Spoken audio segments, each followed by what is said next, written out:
Welcome, Norse fans, to Norsin Around, part of the Growing Truth Radio Network. As always, James Ernest and Alex Wright. Now, the name of the real show, Why the NCAA is Awful and is Going to Cheat Us. Nah, just kidding. That's just my opinion. Alex, so tell us about the tournament. You were up there live. Got to experience it firsthand. Yeah, of course, this year's tournament was at the brand-new Little Caesars Arena. It was a very nice place. I will be honest, I think it's a bit too big for the tournament, but it's still a nice arena. I'll start off with the women's and then go to the men. So left NKU at about 8 a.m. on Friday, which ain't too bad. Got up there around 1 o'clock or so for the 2:30 tip-off we had against the 9 seed Detroit Mercy. We were the 8 seed. So that game, NKU did win that game, 76-61. Very good game. Kaylee Coffey, 7 for 9 from the field, 6 for 6 from the free throw line for a career high of 20 points. She was shy of a double-double with 9 rebounds and rejected a career best 4 shots. Taryn Tar also matched her career mark of 20 points. Michaela Terry flirted with a triple-double, scoring 11 points while pulling down 8 rebounds and dishing out 8 assists. She also had all 5 of NKU's steals. Jasmine Geis and Grayson Rose dominated on the boards with 12 and 10 rebounds, respectively. Another interesting statistic about this game, if I'm correct, NKU had, I think, double the rebounds that Detroit had. Yeah, 53-22 on rebounds. Wow, that's phenomenal. That's great that they were able to do that. Yeah, they really took control of the game the whole way. I really thought that the women had a terrific game, and they had a terrific game against Green Bay as well. That's good to hear. I mean, that's the big thing this season has been the improvement, the dedication, the commitment to taking those little steps to get to the next level. Certainly. So the Green Bay game, of course, that was the 1-seeded team, a team that Northern Kentucky has indeed beat, 62-49 Green Bay. However, NKU was leading at the half. Molly Glick, 16 points, dished out a team-high 3 assists. Kelly Coffey had a second double-digit with 11 points, 6 rebounds, pair of steals. Grayson Rose, 6 points. Michaela Terry, the lone senior, finishes off her collegiate career with 6 points, 3 rebounds, 2 assists, and a steal. Congratulations, Michaela Terry, on an amazing college career at NKU. She will definitely be missed. We greatly appreciate her effort and just her dedication to Northern.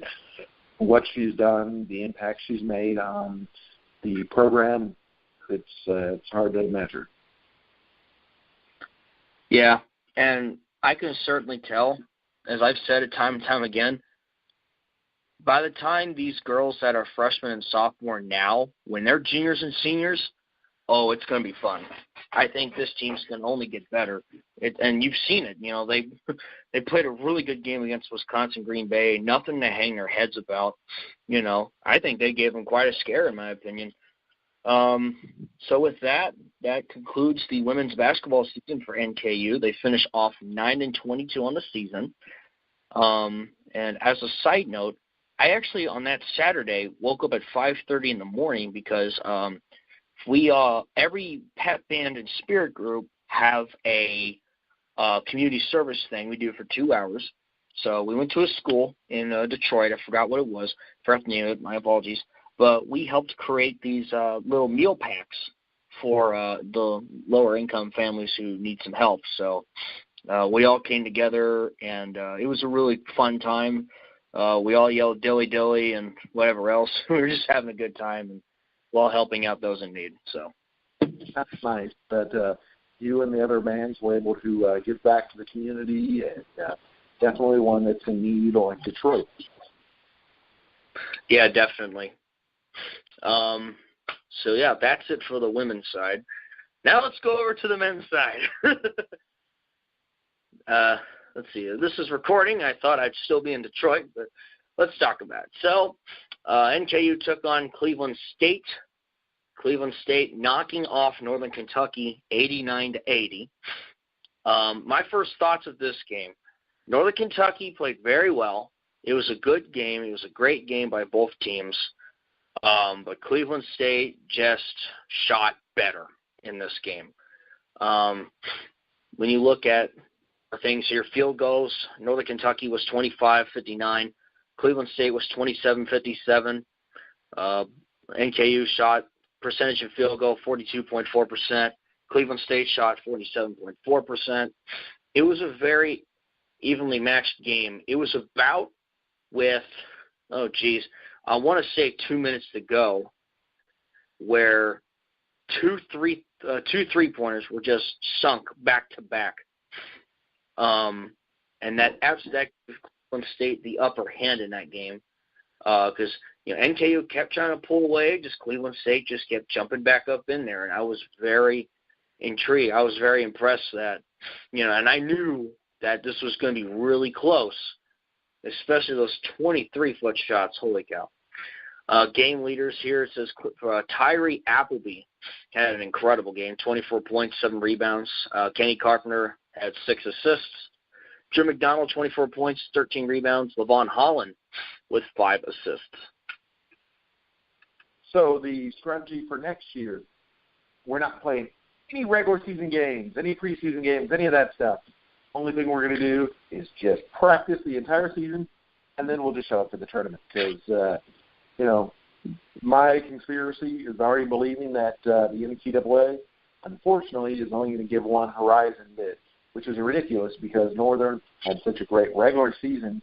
Actually, so did Wright State. They have a good argument as well that even if they don't end up winning the tournament because they're, a number 2 seed, they're still in it. So, they're playing Milwaukee, and then the winner of that plays Cleveland State. Either way, both Northern and Wright State should definitely be strongly considered. I mean, if Milwaukee was to pull up the upset or Cleveland State pulls up the upset, either way, it's just it's ridiculous. So now I'm going to go ahead and throw it out there now. Now, of course, the irony is that's what happened last year with Northern. They were a 4 seed. They had a good year, but they didn't have a good enough year where they should have, been talking tournament, and then we end up winning the tournament to get in. And so it's, a little bit of bittersweet, unfortunately. Yeah, I certainly think every now and then, like NKU had a 22-8 season.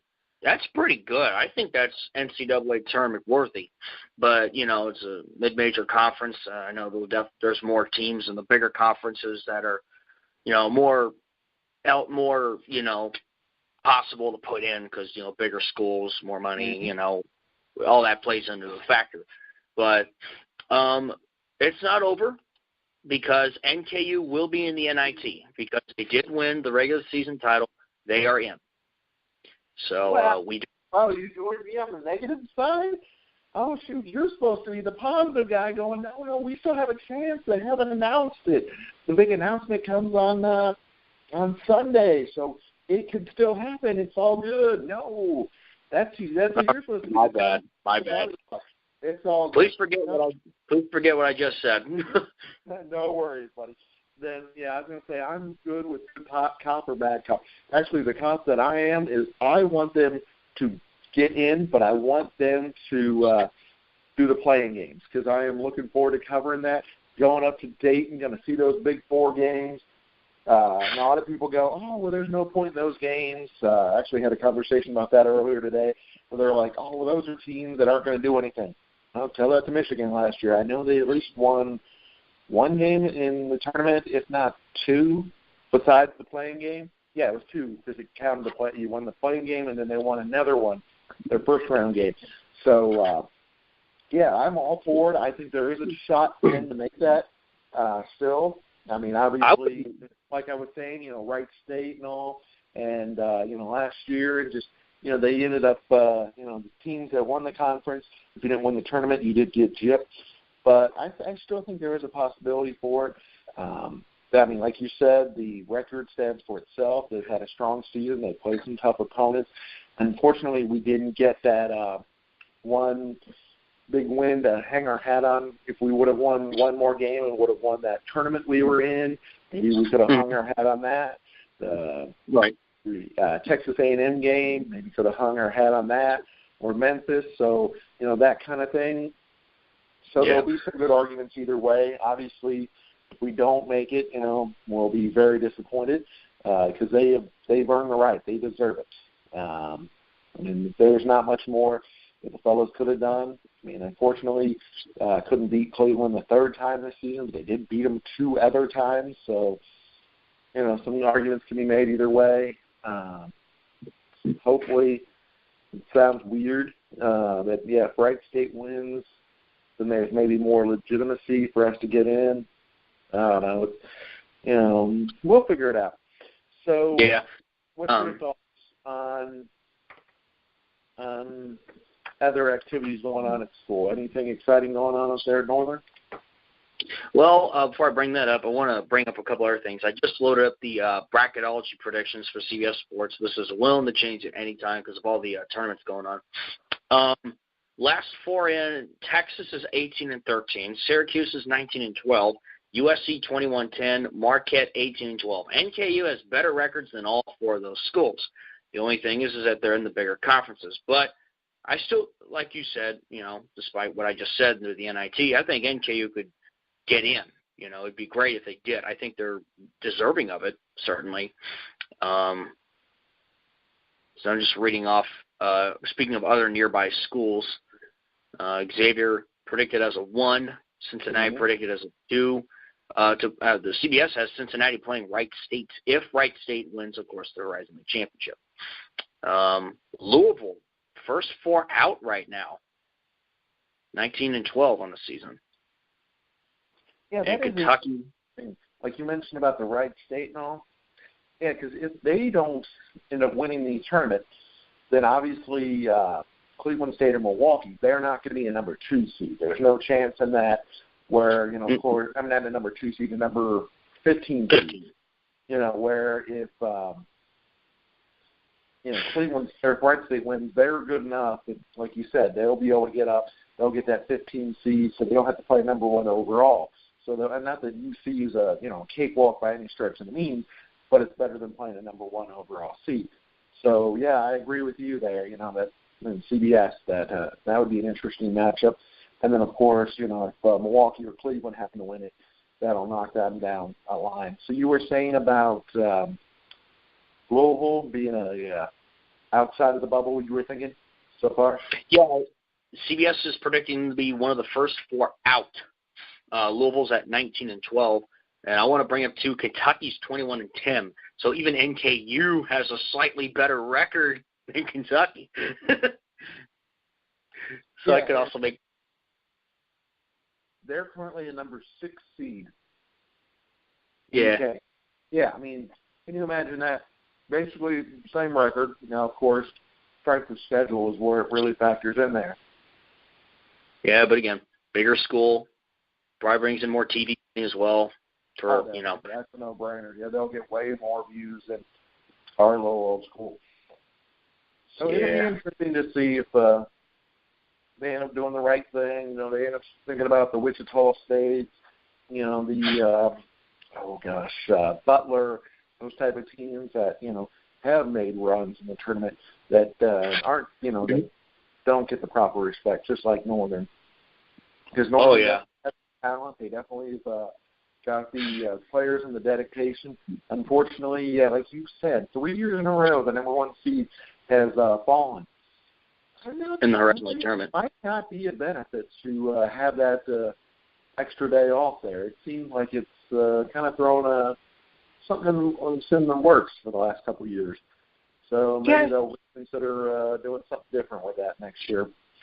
Either way, let's get your final thoughts for the tournament up there and like you were saying about how beautiful the arena is. Yeah, it's a nice place. Got to, of course, be under it and everything. Saw the locker rooms. It's a really nice arena. It just the way these arenas are built, they're bigger, they're nicer, state of the art. They had curtains actually covering the upper deck seating, but no, it was just a really nice place, and great job to Detroit for building that place. Tournament, had a blast. It's a shame we went home early, but all of us at the pep band had a good time. We actually made friends with the Green Bay pep band after the game, so shout out to those guys. Because we were watching their men's team play Wright State, and it was before the Cleveland State NKU game, so we kind of were like teaming up against Wright State. We were having fun, right? I mean, it was fun. But yeah, as you said, Butler, Wichita State, heck, NKU could be along with them as well. In my opinion, I think NKU could certainly be like a Wichita State or Butler and make those deep runs into the tournament. Exactly, because as we know, the big thing about the tournament isn't the seeding, it's the matchups. So if your style of play lines up right with the other team's style of play, you never know. So for the Grueling Truth Network, James Ernest and Alex Gray,